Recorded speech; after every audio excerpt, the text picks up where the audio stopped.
At family dinner, Dad asked if my allowance was enough. When I asked him how much, his face turned white.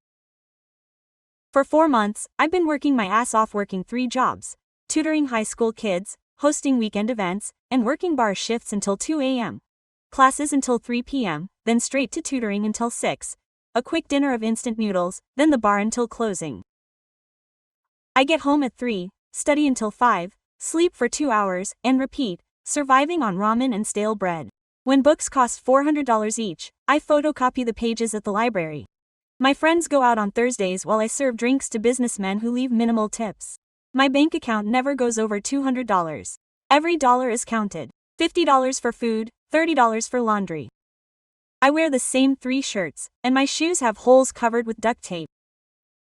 Meanwhile, Maria floods Instagram from Paris with designer coffee at trendy spots, weekend getaways to Monaco, new Dior dresses with captions like, "Mom always knows exactly what I need." Blessed fashion. When I begged Mom for just $200 for food, she sighed heavily. Money is tight. Your father's practice is struggling. Paying your tuition is already stretching us thin. So I worked harder, picked up more shifts. I skipped meals to save. Last Friday, everything changed. I was carrying cocktails when the room started spinning. I remember trying to lean on the bar and then nothing. I woke up in a hospital bed with an IV in my arm. The doctor was direct. "You passed out from exhaustion and malnutrition. Your blood sugar was dangerously low." My bar manager visited me with a guilty look on his face, even working doubles every weekend. "Take the rest of the month off." That meant losing $200 that I desperately needed. A friend came over with bags of food and cooked me spaghetti. It was the first decent meal I'd had in weeks, and as we ate he said something that devastated me. "Your dad is a surgeon and has a fancy car.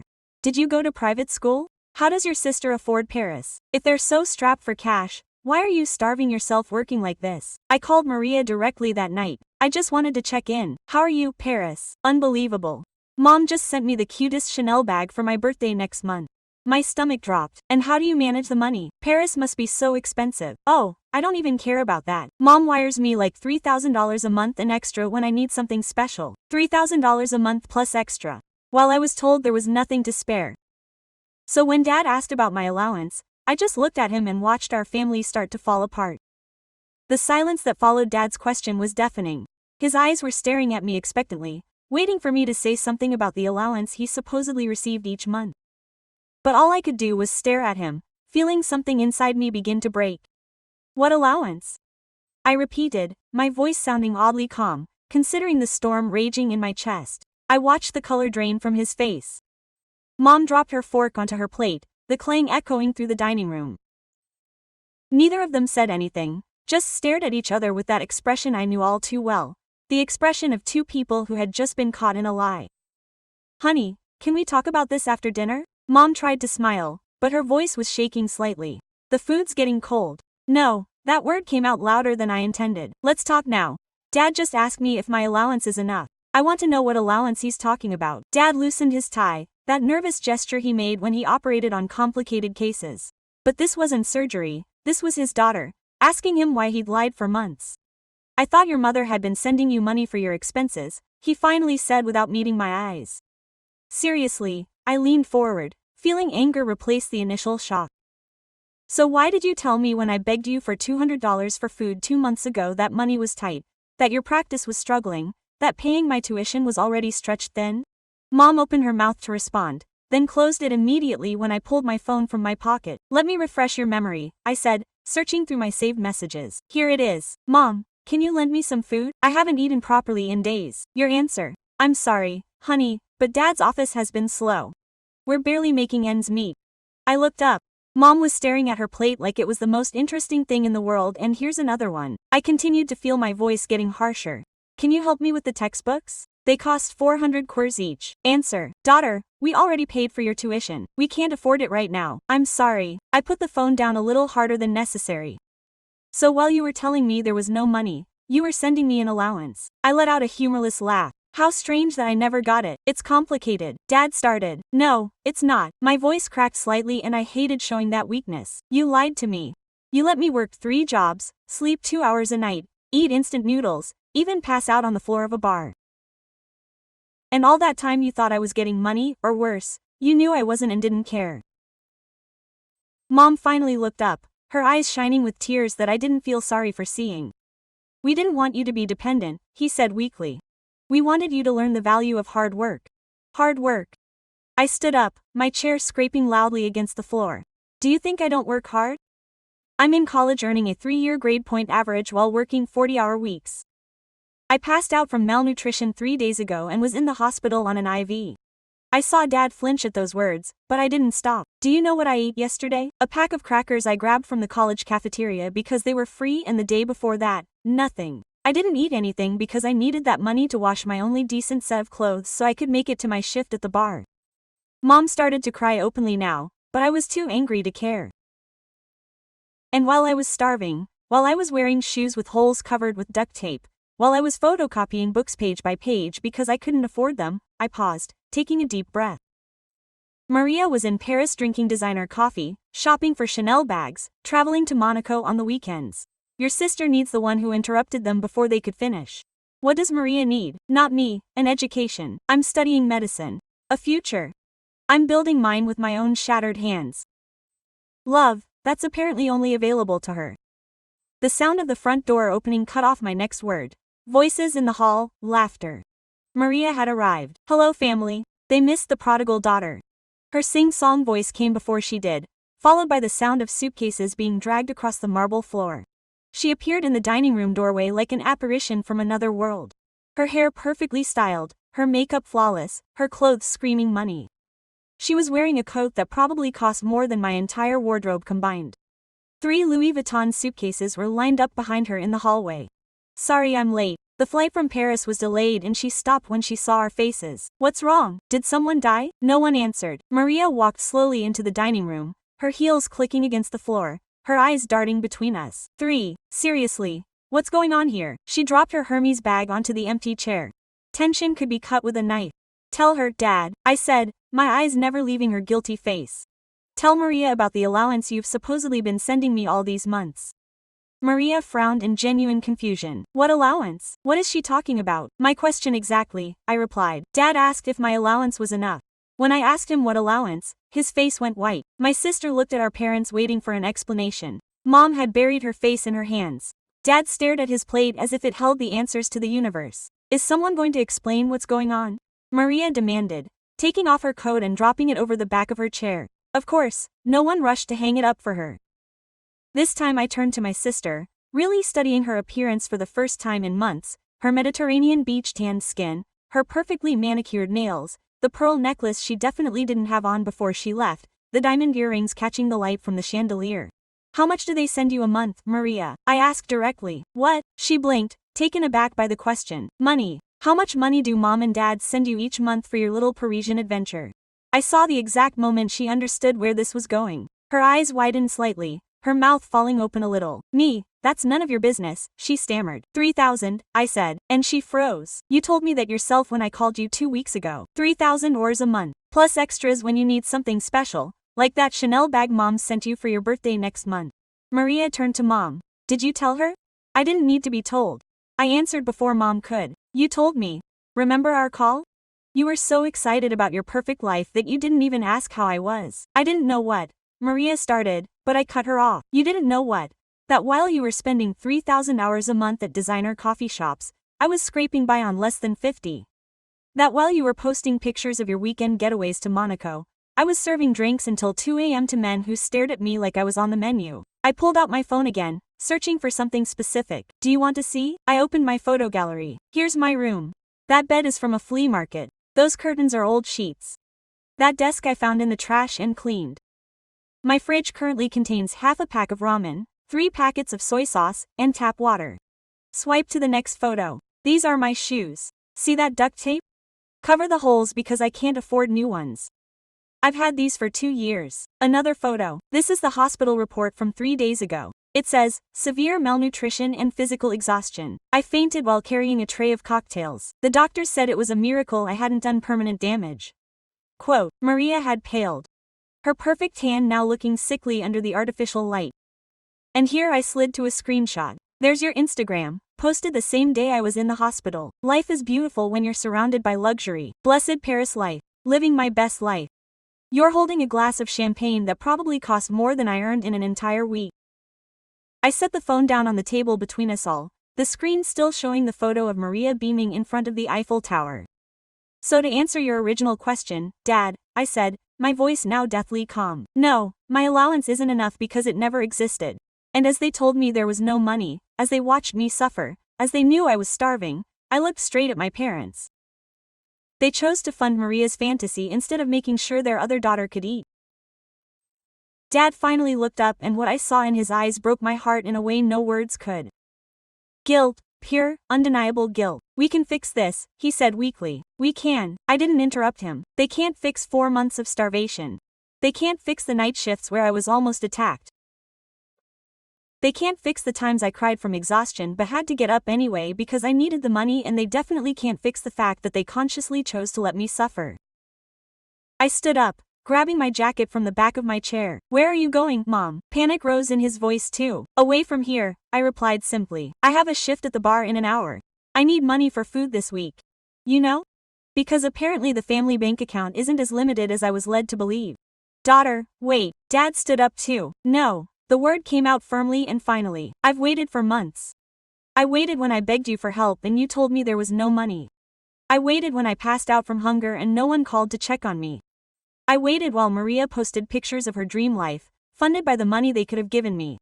I walked toward the door, but I stopped and turned back one last time. By the way, Maria, I said, looking at my sister who was now silently weeping. Your pearl necklace is beautiful. I bet it cost more than my semester's tuition. I hope it was worth it. I'm sorry, Maria whispered. I didn't know. I thought you were getting it too. Did you think? I let out a bitter laugh. Didn't you think? None of you thought. Because if you had, you might have noticed that your daughter was slowly dying before your eyes. I was out before they could say anything else. The sound of sobs filling the dining room behind me. I grabbed my keys from the hall, walking past Maria's designer suitcases. One of them was unlocked, revealing more designer clothes than I'd ever owned in my entire life. I closed the front door behind me, and it was only when I was sitting in my used car that I allowed the tears to fall. They weren't tears of sadness, they were tears of rage, of betrayal, and strangely enough, relief. Because finally, after months of wondering what was wrong with me, why I wasn't good enough for my parents to help me, I had my answer. It wasn't that there was no money, it was that they had decided that I didn't deserve it as much as Maria. And that truth, while devastating, was also liberating, because now I knew exactly where I stood. And it wasn't with a family, it was alone. It had always been alone. I spent the next 2 weeks avoiding my family completely. I didn't answer calls, I didn't open messages. I temporarily blocked Maria on all social media because seeing her face made me feel nauseous. Dad tried to visit me at work, but my manager kicked him out when he saw he was making me cry. My friend Daniel, the one who had made me spaghetti after the hospital, noticed something had changed. I wasn't just quieter, I was different, angry in a way I'd never been before. You need real answers, he said to me one night while we were studying in the library. Not just your excuses. You need to know exactly what's going on with the money. And how am I supposed to do that? I replied without looking up from my anatomy textbook. It's not like I can hack into their bank accounts. You don't need to hack into them, your dad is a doctor. All that information is public. Daniel opened his laptop, his office records, his basic tax returns, it's all available if you know where to look. I didn't want to admit how excited I was about the idea. It was invasive, it was probably unethical, but I needed to know. I needed to know if they were really in financial trouble or if this was just another lie.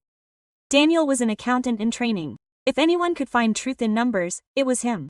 3 days later, I had a folder full of information that made me want to throw up. Your dad's office isn't bad. Daniel showed me the printouts in his apartment. In fact, it's thriving. Look at these numbers. Last year, his billing was almost $800,000. This year, it's on track to top $1 million. I looked at the numbers, but they didn't make sense. So why? Why did they tell me there was no money? Daniel flipped to the next page. Here it is. Monthly transfers, an account in the name of Maria Reyes. $3,000 exactly every month for the last 2 years. 2 years, not just the months I'd been in Paris, 2 full years. There's more, Daniel continued. And his tone made me look up. Large transfers, $20,000 in March of last year, $15,000 in July, $30,000 in December. For what? Based on the concepts, I look on another sheet, trip, summer school in France, designer bag, new car. The new car. I vaguely remembered Maria mentioning a car last year, a Mini Cooper that Dad had bought her for her birthday. I had asked for help buying a used bike earlier that month and was told it wasn't possible, and I asked, even though I already knew the answer. Are there any transfers for me? Daniel shook his head slowly. The last transfer from your name was 3 years ago. $500 when you started college. $500 3 years ago. While Maria had received over $100,000 in the same period. Is there anything else I should look at? Daniel pulled out another sheet of paper. Your parents bought a property on the coast last year. It's in Maria's name. What? I snatched the paper from his hands. There it was, black on white. A beach house appraised at $450,000 in my sister's name. Why would they do that? I whispered, more to myself than to Daniel. I don't know, but they clearly have money, a lot of money. They just decided not to spend it on you. I couldn't sleep that night. I stared at the ceiling of my cheap room, listening to my neighbors fight through the thin walls. I thought of Maria sleeping, probably in silk sheets, in a house my parents had bought her. It wasn't just the money, it was what money represented. Love, priority, value, and I clearly had none of those in her eyes. The next morning I called Mom. I hadn't spoken to her since the disastrous dinner. Daughter, thank God, she replied immediately. We've been so worried. Please come home. Can we talk? I need to see you. I interrupted. Alone, without Dad, without Maria, there was a lull. Why alone? Do you want to talk to me or not? We agreed to meet at a coffee shop the next day. I picked one far from her neighborhood. On my side of town I wanted home court. I arrived 30 minutes early and ordered only water.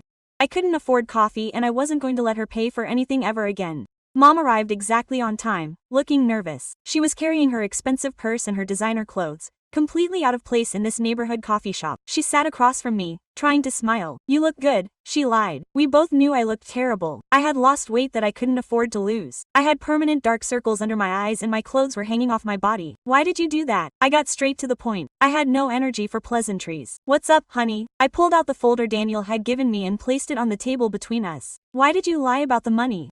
Why did you tell me Dad's practice was failing when it was on track to bill $1 million this year?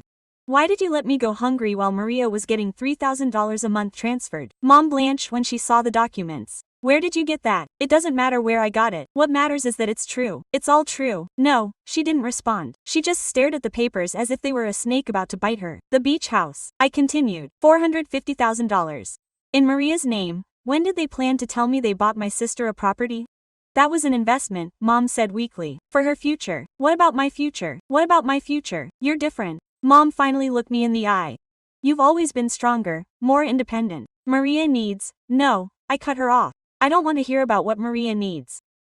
I want to know why they decided I didn't deserve food while she deserved a house. Mom started to cry. Careful tears that didn't ruin her makeup. The kind of tears she'd perfected to get what she wanted. It's complicated. I'm so annoying. Then simplify it for me. She dabbed at her eyes with a napkin. Maria has potential. The words hung in the air between us. As ugly and brutal as they sounded. Potential for what? For a good marriage. For connecting with the right people. Her beauty, her charm. Mom paused, realizing what she was saying. And I don't have that potential because I am, what? Ugly, boring, too busy surviving to be charming. It's not that. So what is it? Tell me straight. I want to hear you say why one daughter deserves a beach house and the other deserves to starve. Mom couldn't look at me. We always thought you'd be okay, that you're smart, that you're hardworking, that you wouldn't need us. You wouldn't need them. I laughed humorlessly. I'm your daughter. I needed you. I needed to know that you cared whether I lived or died. I needed to know that my life was worth something to you. Your life, don't lie anymore. My voice came out harsh. My life is clearly worth less than the purse you're wearing. It's definitely worth less than Maria's next trip. You've made your priorities very clear. I stood up, grabbing the folder from the table. Wait, Mom held out her hand. Where are you going? Away from you. Away from all of you. You can't just walk away like that. We're your family. I stopped and looked at her one last time. No, we're not. A family doesn't let one of their own suffer while another lives in luxury. A family doesn't lie. A family doesn't choose. Daughter, please stop calling me that. You stopped being my mother the day you decided that Maria deserved everything and I nothing. I left the coffee shop without looking back. I heard Mom call after me, but I didn't stop. I had the documents, I had the truth, and now I had to decide what to do with it. But one thing was for sure, I would never beg for crumbs from her table again. Finding a shared apartment was easier than I thought. There was a girl in my chemistry class, Andrea, who was looking for a roommate. Her previous roommate had suddenly moved out and she needed someone who could pay half the rent. It's not fancy, she warned me when we went to see it, and the neighborhood isn't the best, but it's safe. I've been living here for a year. The apartment was small, 2 tiny bedrooms, a kitchen with old appliances, a bathroom that had seen better days, but it was clean and the windows had good locks. I'm staying, I said before she finished showing me around. Andrea appeared surprised. Don't you want to think about it? There's nothing to think about. When can I move in? Whenever you want. The room is empty. I moved in 3 days later. I didn't have much to bring. My whole life fit into 2 suitcases and 3 boxes. Andrea helped me carry my things up the stairs, since the building didn't have an elevator. Isn't your family coming to help you? She asked as we dragged my used mattress down the hallway. I have no family, I replied. It was easier than explaining the truth. I didn't tell my parents where I was. I changed my phone number and only gave my new one to a few people. Daniel, Andrea, my bosses. I blocked my entire family on social media. Maria tried to show up at my work a week after I moved. Please, I need to talk to you, she begged me as I bussed tables. Just for 5 minutes. I'm working later. Then I'll wait. Don't do it. I'm going straight to my other job. When can I see you? Never. I kept cleaning, ignoring the way her face fell.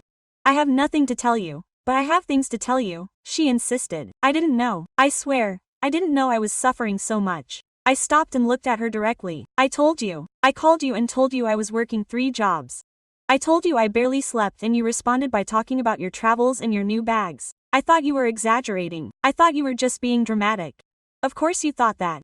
Because you've never had to work a day in your life. You have no idea what it's like to choose between food or transportation, between sleep or study. I'm sorry. Your apology doesn't give me back the 4 months I lost. It doesn't give me back my health. Now go. My manager doesn't allow personal visits. Maria left in tears. My manager, who had heard everything, gave me the rest of the day off. Go home, rest, he told me. You look exhausted. But I didn't go home. I went to college because I had a tutoring session with one of my professors. Dr. Mendoza had noticed my academic performance and wanted to discuss my future. Your grades are excellent, he told me as I sat in his office. But your professors are concerned. They say you fall asleep in class sometimes. I work night shifts. Explain. I'm trying to cut back on my hours. Why do you work so much? Your family can't help you. I have no family. Dr. Mendoza studied me for a moment. Did you know there are scholarships available? Financial aid beyond tuition. I already have a full scholarship for tuition, but there are others for living expenses, books, housing. He leaned forward. There's one in particular that I think you'd qualify for. It's for students who demonstrate academic excellence while facing financial hardship. How much is it? $1,500 a month for the rest of your degree plus a $5,000 annual stipend for research or speaking engagements. $1,500 a month. I could quit 2 of my jobs. I could sleep. I could eat real food. What do I need to do? Fill out an application? Write an essay. Have 3 letters of recommendation. I'll write 1. Can you get 2 more? Yeah, I already knew who to ask. My bar manager had seen my work ethic. My tutoring supervisor had seen my work ethic. Okay. The deadline is in 2 weeks. Send me your essay early and I'll review it. I spent every free minute of the next 2 weeks working on that application. I wrote about my situation without revealing who my family was. I wrote about working 3 jobs. About collapsing in the hospital. About learning that true privilege isn't money, it's support. Dr. Mendoza reviewed my essay 3 times. It's honest and powerful, but there's something I want to ask you. What you mentioned about your family having resources but choosing not to help you. Do you want to elaborate on that? It might strengthen your case. I don't want their pity. I want this scholarship because I deserve it, not because I have a sad story of family rejection. He nodded. I see. So, let's focus on your resilience, not their failure. We applied on the last possible day. Then all that was left was to wait. In the meantime, my life began to find its rhythm. Andrea turned out to be a great roommate. She was tidy, quiet, and respectful of my space. We cooked together sometimes, simple but nutritious meals. Like you haven't seen food in years, she commented one night over pasta and veggies. I basically haven't seen her, I admitted. The last few months have been nothing but ramen and bread. That's awful. From now on, we cook together. It's cheaper anyway, and we shop together. It was a small act of kindness, but it meant the world. Shared food, companionship, normalcy. Dad tried to contact me through Daniel. Your father came to my house, Daniel told me on the phone. He asked about you. I told him I didn't know where you were. Thank you. But Elena seemed devastated. She said she just wanted to talk. She'd had months to talk. She'd had months to realize her daughter was starving. She only cares now because I confronted her. And if she really wanted to fix things, there was nothing to fix. Things weren't broken. They broke me on purpose. 4 weeks after I applied, I got an email. The subject line read, Scholarship Committee, Decision. My hands shook as I opened it. Andrea sat next to me on the couch, just as nervous as I was. Dear Ms. Reyes, I read aloud. It is our pleasure to inform you that you have been selected for the Excellence and Resilience Scholarship. Andrea called out. I just stared at the screen. You did it. Andrea hugged me. Did you make it? $500 a month, plus $5,000 a year for the next 3 years until I graduate. I cried that night, but not from sadness, from relief. The next day I quit 2 of my jobs. I only kept the tutoring jobs because I really liked them and the hours were flexible. Are you sure? My bar manager seemed concerned. Did you get something better? I got a scholarship. I don't need to work myself to death anymore. Good for you, girl. You deserve it. Dr. Mendoza called me into his office a week later. There's something else I want to discuss with you. A visiting professor from Johns Hopkins is going to be here next semester. He's looking for a research assistant. The pay is good and it would look great on your CV. What kind of research? Regenerative medicine. I know you want to specialize in surgery. This would give you hands-on experience in medical research. Why me? Because you're the best student I've had in 10 years and because you deserve every opportunity you can get. I took the position. 3 months after cutting ties with my family, my life was completely different. I had an apartment I loved, a roommate who became a friend, enough money to live on, and opportunities I never imagined. And I did it all without them. 2 years went by faster than I expected. I graduated with honors, laude, with 3 research publications to my name. Dr. Mendoza had been my mentor throughout this entire time, and thanks to him, I landed a position at one of the best hospitals in the country. My graduation ceremony was small.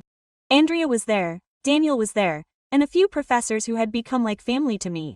I didn't invite my parents, I didn't even tell them the date, but someone did. I saw them sitting in the back row of the auditorium when I went up on stage to receive my diploma. Mom was crying. Dad looked older than I remembered. Maria wasn't with them. I ignored her presence. I smiled for pictures with my friends. I celebrated with cheap champagne at Daniel's apartment and didn't look back once. It was Dad who met me in the parking lot afterward. Daughter, wait. I paused, but didn't turn around. What do you want to congratulate you for? We're so proud of you. I don't care. Please, just let me talk for 5 minutes. I turned and looked at him. He really did look older. He had more gray hair, more wrinkles. You have 2 minutes. We made mistakes, terrible mistakes. Your mother and I have been in therapy trying to figure out why we did what we did. And they've discovered that we were unfair, that we failed you as parents, that there's no excuse for how we treated you, right? There is none. We want to make it up to you. Please, let us. I don't want your money. I don't want anything from you. So what do you want? Just tell us you need to forgive us. I thought about it for a moment. I want you to publicly admit what you did. I want you to tell everyone in the family, all your friends, exactly how you treated me. I want you to face the social consequences of your actions. Dad blanched. That would ruin our reputation. And you ruined my health. You almost ruined my life. Why should I care about your reputation? Is there another way? There is none. Either you do this or I never speak to you again. The choice is yours. I left before she could respond. I knew you never would. Your social image was too important. 3 days later I started my job at the hospital. The pay was good, very good, better than I had made at all my previous jobs combined. I was able to move into my own apartment, a small but modern one, in a good neighborhood. Andrea helped me with the move. Look who is such a professional now, she joked as we unpacked boxes. I wouldn't have gotten here without you, I said honestly. Thank you for everything. We are family now, the family we chose replied. A month after starting at the hospital, Maria appeared in the waiting room. I ran into her by chance when I was going to get coffee. She looked different, no makeup, simple clothes, her hair pulled back in a messy ponytail. Nothing like the glamorous girl from Instagram. Elena stood up when she saw me. Please don't leave. What are you doing here? I need to talk to you. Quote, just 10 minutes. I looked at my watch. I had a 15-minute break. 10 minutes here, and if you try to manipulate me, I'm out. We sat in a quiet corner of the hospital cafeteria. I got back from Paris 6 months ago. It started. The guy the first was with, the one Mom and Dad thought was going to propose to me. Turned out he was married. He used me and dumped me. I feel sorry for you. I don't want your pity. I just want you to know you were right. Most of all, her hands were shaking around her coffee cup. Mom and Dad set me up for a life that doesn't exist. They taught me to be pretty and charming, but not to be useful, not to work, not to fend for myself, and now I'm paying for it. I have no job skills. My degree in art history is useless. I've applied to 50 jobs and have only gotten interviews for waitressing or receptionist positions. Welcome to the real world. I know, I deserve it. She looked up and her eyes were red. But I need your help. No, please, just listen to me. No, whatever you need, the answer is no. I'm not going to give you money. I'm not going to get you a job. I'm not going to make you a lifeguard. I don't want money, she said quickly. I just want advice. How did you do it? How did you survive working and studying? How did you stay strong? Do you want to know how I survived? I leaned forward. I cried a lot. I had panic attacks in public bathrooms. I considered dropping out of college 3 times. I felt completely alone and abandoned. but I had no choice. It was either death or death. Maria wiped away her tears. I don't know if I can do it. Then don't do it. Go back to mom and dad. I'm sure they'll still support you. They can't anymore. Dad's having trouble at the office. Something about mismanagement of funds. They're being audited. That surprised me. What kind of trouble? I don't know the details. Dad doesn't talk about it. But they sold the beach house, the one in my name. Well, karma did exist after all. I still can't help you, Maria. Just give me advice. I have an interview next week for a customer service job. I don't know how to prepare. I looked at my sister, this person who once seemed to have it all while I had nothing. Now she was desperate, lost, exactly as I had been. Part of me wanted to relish her downfall. I wanted to tell her to screw herself, to learn on her own like I had to. But another part remembered how alone I'd felt, how terrifying it had been not knowing if I'd survive the next month. Okay, I said, finally, an hour on Saturday at the coffee shop near my old apartment. I'll help you prepare for the interview, but this doesn't mean we're family again. I know, thank you. Saturday came and Maria showed up on time with a notebook and written questions. We spent 2 hours going over interview techniques, how to sell transferable skills, how to dress professionally on a budget. Did you get the job at the bar with no experience? She said. How did you do it? I was honest. I told them I desperately needed the job and that I would work harder than anyone else. That works sometimes. True desperation shows, but you also have to show that you're worth it. Maria got the job. She texted me a week later. I start Monday. Nurture the hour. It's okay, I just responded. But something had changed. I hadn't forgiven her. I probably never would completely, but I could see that she was trying, really trying. My parents, on the other hand, didn't try at all. They didn't admit their mistakes publicly. They didn't face any consequences. They just wanted everything to go back to normal, without doing the work. So I didn't go back. I built my life, my career, my own chosen family. And when I look back at the girl who had been hungry and desperate, I felt proud because I survived, and more than that, I thrived. 3 years after I graduated, I was promoted to chief resident. I was the youngest person to ever get that position in the history of the hospital. My salary doubled. I bought a 2-bedroom apartment in a new building overlooking the city. The day I signed the purchase papers, I stood on the balcony looking out at the city lights. This was mine. I had built it all by myself. Maria had progressed slowly, but progressed. After the customer service job, she got a better job at a marketing firm. It didn't make much money, but it paid her bills. She lived in a shared apartment, took the bus, cooked at home, and met for coffee once a month. We never talked about our parents until one day she showed up to our monthly meeting looking worried. I need to tell you something, she said before ordering her coffee. What happened? It's about mom and dad. Things are bad, really bad. It's not my problem. I know, but you need to know in case they contact you. Maria took a deep breath. Dad's office closed.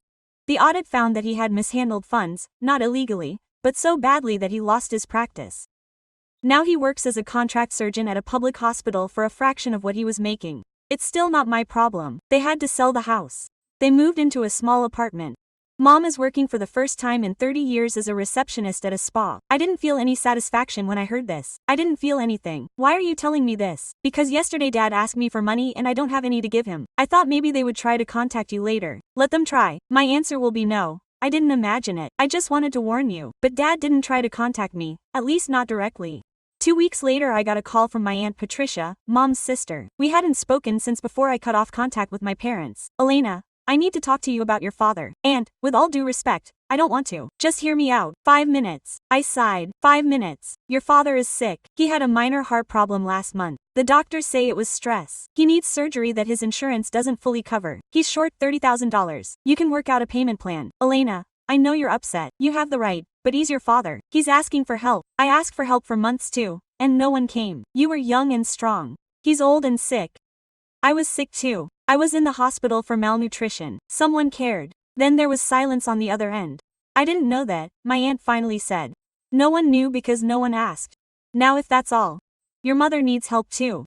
Not for money. She's having mental health issues, severe depression. Patricia says you're a doctor. I'm a surgeon, not a psychiatrist. She should seek professional help. She already does, but she asks for you all the time. Aunt Patricia, I appreciate you calling me, but my answer is no. I'm not going to help them financially. I'm not going to visit them. I'm not going to pretend that we're a happy family. You're not even going to try. Forgive. Forgiveness is not forgetting. Forgiveness doesn't mean I have to put myself through more pain. I forgive them for myself so I can move on, but I don't have to have them in my life. I hung up before she could answer. I couldn't sleep that night. I kept thinking about Dad being sick, Mom being depressed. A part of me, a small, stupid part, felt guilty. I texted Daniel. I'm a bad person for not wanting to help my parents, he replied within minutes. You're not a person with healthy boundaries, but the guilt wouldn't go away. A week later, Dad showed up at the hospital. The receptionist called me. Dr. Reyes, there's a man who claims to be your father. He's asking if he can see you. Tell him I'm in surgery. I already told him that. He says he'll wait. He was in the waiting room for 6 hours. When I got out of my last surgery, he was still there. I couldn't help it. I had to go through the waiting room to get out. He saw me right away. Baby, don't call me that. I kept walking toward the exit. Please, just let me talk. No. But he followed me into the parking lot. Elena. Wait, I stopped and turned around. What do you want? Money. Do you want me to pay for your surgery? To support you now that you have nothing? I didn't come for money. So why are you here? Because I'm dying and I need to tell you something before it's too late. That stopped me. What? The heart problem was more serious than your aunt told you. The doctors give me 2 years, maybe less if I don't have the surgery. So get the surgery. I can't afford it. But I didn't come to ask for money. I came to apologize. I already told you I forgive them. Now go. You don't understand me. I don't want you to tell me you forgive me. I want to apologize for real. Looking you in the eyes. Admitting exactly what I did to you. I crossed my arms. You have 5 minutes. Dad looked older in the parking lot lights, smaller somehow. I abandoned you when you needed me the most. I chose your sister's comfort over your survival. I let you starve, work yourself sick, suffer. And not because I didn't have money, but because I didn't value you the way I should have. I waited. There was more. Your mother and I decided that Maria was a better investment, that she was more likely to bring us social benefits through a good marriage, that you were strong enough to survive on your own. His voice cracked. We were wrong about everything. Maria is barely surviving now. And you completely outclassed us without our help. You proved that you didn't need us, but you did need them. I said quietly. I needed to know that you cared, that my life was worth something to you. I know that, and I can never fix that. No, you can't. So I just came to tell you that I'm truly sorry and that I'm proud of you. I have no right to be, but I am. I looked at him for a long moment. I saw a broken man, prematurely aged by his own choices. Part of me wanted to hug him, another part wanted to scream at him. I did neither. Thank you for the apology, I finally said, but it doesn't change anything. I'm not paying for your surgery, I'm not supporting you. I'm not going to be your daughter again. I understand. But I paused, considering my next words carefully. I'm going to give you something, not for you, but for me, because I need to know that I'm a better person than you were to me. Dad waited without saying anything. I'm going to give you $2,000 a month. It's enough to supplement your income, so that you can live with dignity, but not comfortably. But there are conditions. What are they? 1. This will never be enough for the lifestyle you had. 2. Never ask me for more. 3. Accept that this is all the relationship we'll ever have. 4. Leave Maria alone. She's building her life and doesn't need your pressure. I accept all of those conditions and one more. I want you to tell the whole family the truth. Exactly what you did to me without sugarcoating it. Dad nodded slowly. I will. I promise. 5 years after cutting off contact with my family, I stood before in my bedroom mirror, adjusting my black dress. Tonight, I would receive the Medical Excellence Award, given to young doctors who had made significant contributions to their field. My research on minimally invasive surgical techniques had been published in 3 major medical journals. The hospital had offered me a permanent position as head of the surgery department. At 30, I was the youngest to ever do so. Ready, Andrea appeared at the door. We were still best friends. Although we now lived in different buildings, she had a degree in engineering and worked for a technology company. She almost looks good. You look incredible as the successful doctor that you are. The event was at the fanciest hotel in town. When we arrived, the room was packed with renowned physicians, hospital directors, and representatives from medical foundations. Daniel was at our table. The star of the night had arrived. Shut up, I laughed, sitting down next to him. There are doctors here with 30 years of experience. Yes, but none of them had changed surgical fields at 28. Maria arrived a few minutes later. I had invited her surprisingly. In the last 5 years later, she had demonstrated real change. She was now a marketing manager at a mid-sized company. She had her own small apartment. She paid all her own bills and had been to therapy consistently. We would meet for lunch every other week. We weren't close. We probably never would be completely close, but there was mutual respect. Congratulations, she said, hugging me briefly. Mom and Dad wanted to come over, but I said no. Thank you. I did something else. Maria pulled out her phone. I wrote this. I want to post it tonight, if you'll let me. She showed me a long text in her notes app. I read it slowly. For years, my sister worked 3 jobs while she was in medical school. She lived in poverty, starved, collapsed from malnutrition. Meanwhile, I lived in Paris on our parents' money, posting photos of my life of luxury. I didn't know the extent of her suffering, but I should have. I should have asked. Tonight, as she receives an award she earned entirely on her own. I want everyone to know, Elena Reyes is the strongest person I know. She built her career with no family support, no safety net, nothing but her determination. I don't deserve to call myself her sister, but she gave me a second chance. Learn from her, not me. I looked at Maria. Are you sure? This will expose Mom and Dad. I know, but you promised Dad would admit the truth publicly. He never did fully, so I will. Public. The ceremony began an hour later. There were several speeches, awards in different categories. Finally, it was my category. This year's award for medical excellence goes to Dr. Elena Reyes, the presenter announced, for her groundbreaking research in minimally invasive surgery and for demonstrating that excellence can arise from adversity. I walked onto the stage with shaky legs. I received the award, a beautiful, heavy glass plaque. Thank you. I began my speech. This award means so much to me, not just for the professional recognition, but for what it represents. I looked out into the audience, hundreds of faces staring back at me. When I started college, I was working 3 jobs. I slept 2 hours a night, 8 when I could afford it. I passed out from malnutrition and woke up in a hospital with no one to visit me. I could feel the tension in the room. I don't tell you this to create pity. I tell it because I think it's important for you to know. Success doesn't always come from advantages. Sometimes it comes from sheer survival, from deciding that you deserve more than what you were given, from building something from nothing. I saw Maria crying in her seat. Andrea too. I thanked the people who helped me when I needed it most. My roommate who shared her food when I had nothing, my friend who lent me money without asking, the professor who saw my potential and connected me with a scholarship, my manager who gave me time off when I was falling apart. I paused and thanked the people who helped me because they taught me that I can depend on myself, that I am stronger than I thought, that I don't need anyone who doesn't need me back. The applause was deafening. After the ceremony, during the cocktail hour, several doctors came up to congratulate me. The chief surgeon at Johns Hopkins offered me a position. 2 more hospitals followed suit. You have your picture of the best hospitals in the country, Daniel commented. What are you going to do? Stay where I am. This hospital gave me an opportunity when I needed it. I'm not going to leave it for money. My phone buzzed. A message from a blocked number. I knew who it was. We watched your speech live stream. We're proud of you, Dad. I didn't respond, but I didn't delete it either. Maria approached with her phone. Quote, my post has 50,000 shares. People are responding, many with their own stories. Quote, do you regret posting it? It's not time for the truth to come out. Mom called me crying, but she deserves it. A young woman approached shyly. Excuse me, Dr. Reyes. I read your sister's post.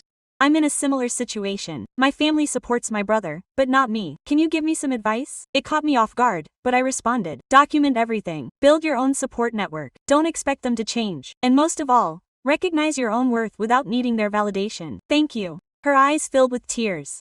I needed to hear that. After she left, Andrea hugged me. Look what you did. You didn't just save yourself. You're showing others how to save themselves. The night ended late. When I finally got to my apartment, I kicked off my heels and sat on my balcony with the award in my hands.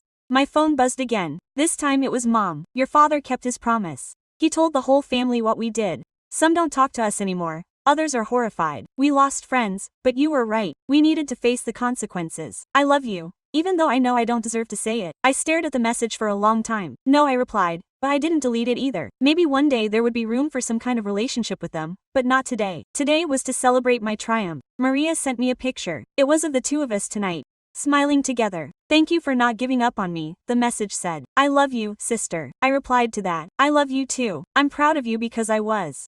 Maria had done the work. She had changed. I actually poured myself a glass of wine and toasted alone on my balcony to surviving, to thriving, to building a life worth living. I had started with nothing less than nothing. I had been hungry, scared, and completely alone, but now I had everything I needed. A successful career that I loved, friends who were my real family, an apartment that was truly mine, and most importantly, self-respect. I didn't need family money. I didn't need connections. I didn't need anything except my own determination, and that in the end was worth more than any inheritance or allowance I ever received. My phone rang. It was Dr. Mendoza, my former mentor. I saw your speech. I'm proud of you, Elena. I always knew you would go far. Thank you, Professor. I couldn't have done it without you. You wouldn't have done it anyway. I just gave you the tools. You did the work. When I hung up, I looked out at the city shining below me. Somewhere in those lights, my parents were living with their consequences. Maria was building her new life, and I was finally at peace. I had won, not by destroying others, but by building myself. And that was the best kind of victory.